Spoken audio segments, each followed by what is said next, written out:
Life insurance corporation of India LIC ఆరోగ్య బీమా రంగంలోకి ప్రవేశించడానికి ప్రణాళికలను రూపొందిస్తోంది. ఈ క్రమంలో ఎల్ఐసి ఒక ఆరోగ్య బీమా కంపెనీని కొనుగోలు చేయాలని నిర్ణయించుకుందట. ఈ సమాచారాన్ని కంపెనీ సీఈఓ సిద్ధార్థ్ మహింతి మంగళవారం వెల్లడించారు. ఈ నిర్ణయం ఎల్ఐసికి ఆరోగ్య బీమా రంగంలో ఉనికిని బలోపేతం చేయడంలో సహాయపడే అవకాశం ఉంది. ఎల్ఐసి ఆరోగ్య బీమా రంగంలోకి ప్రవేశించేందుకు సన్నాహాలు చేస్తూ ఉండగా కంపెనీ షేర్లలో కూడా పాజిటివ్ మార్పు వచ్చింది.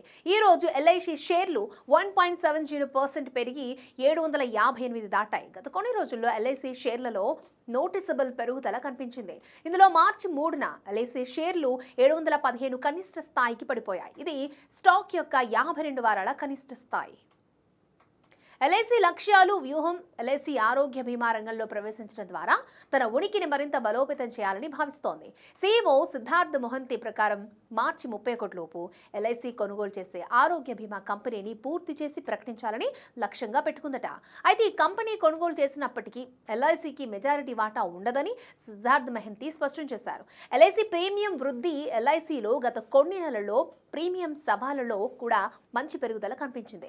2025 ఆర్థిక సంవత్సరంలోని మొదటి 11 నెలల్లో ఎల్ఐసి గ్రూప్ వార్షిక పునరుద్ధరణ ప్రీమియం 28.29% పెరిగింది. అలాగే ఎల్ఐసి వ్యక్తిగత ప్రీమియం 7.90% పెరిగింది.